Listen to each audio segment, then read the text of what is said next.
Hey guys, this week we're talking about the podcast that Dr. Glass posted in regards to um, bilingual counseling. My initial reactions to this podcast were that I actually really enjoyed it. It was very resourceful and had lots of interesting information that and insights that I didn't necessarily think about when working with clients. Um, Specifically, I guess what they were referring to was Hispanic or Latino clients when you're counseling them. One of the few things that stood out for me when I listened to this podcast were a few things. I'll start with that the woman that they were interviewing, she initially had a bachelor's degree in a foreign language which focused in Spanish. She even took a semester abroad in Spain because she felt that she needed to be in the actual natural environment for the language and wanted to be more familiar with it in that setting. So I found that really interesting because she wanted to get the more natural aspect versus sounding more American when she's learning that language.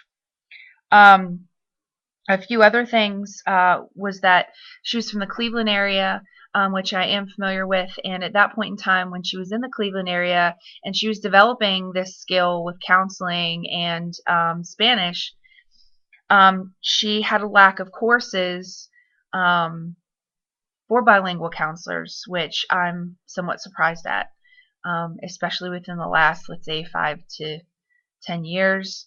I know things are getting more focused on diversity nowadays and multiculturalism, but even a few years ago, I would think they would at least offer 1 or 2 courses in that.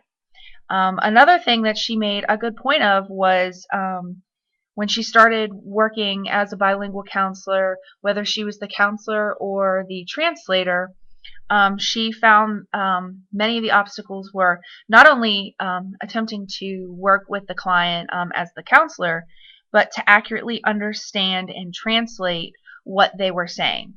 And that includes all the cultural aspects.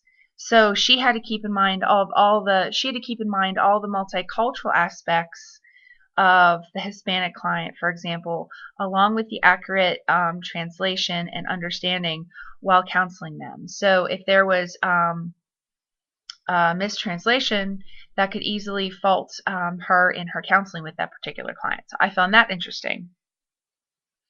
A few things that I feel that we have as responsibilities as counselors in regards to not only Hispanic or Latino clients, but clients that do not necessarily speak English as their first language. It is so important that we do our best to understand not only their cultural aspects and their backgrounds, but be able to communicate with them through a translator if you can't speak the language. But one of my biggest things, both as a teacher and a counselor, is I feel that we really, as counselors and educators, need to learn a second language. Specifically Spanish with a lot of the Hispanic populations growing in the United States. But you can also compare to where you're living and see what language you could best fit into your practice. But I would go with Spanish, for example. So that's one piece of it. As a counselor, I also feel that you can welcome different cultural individuals who speak a different language into your office by having the multicultural pamphlets out, the bilingual pamphlets, English and Spanish, for example, and then to also be very aware and culturally sensitive to and how you approach them. We're not all the same in how we approach and how an individual will want to be spoken to in a counseling session. So that's something that we also need to become more aware of. The benefits of being able to speak a client's native language, I feel, is so much more personal, and you can have such a better rapport with them versus going through a translator, if that's the case. If you can speak that client's language, I just feel like not only will you be able to communicate with them better, but you will be able to show them on a personal level and a professional level that you're working to help them and that you can meet them more on a personal level. And finally, a few more things that I found interesting through the podcast was how did the translators, if there's 3 people in a session, the counselor, the client, and then a translator, how do the translators deal with the confidentiality along with the counselors? I know that the translator may come through an agency and they also have a code of ethics, but that would be an interesting thing to do a little bit more research on, because throwing that third person in there is very important when considering client confidentiality.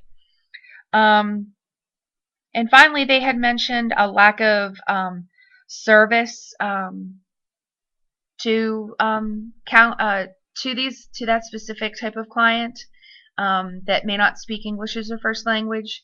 We need to make a better effort in servicing and helping these clients, whether that's learning the language, even if it's a beginner type thing where if you can at least say hello and how are you, I think that may make them feel more comfortable when you sit down and even be able to talk to them in a basic sense. So that's just a few things. I'm sorry this is a little long, but I really enjoyed the podcast. I thought it was really informative, and I look forward to your comments. Thanks.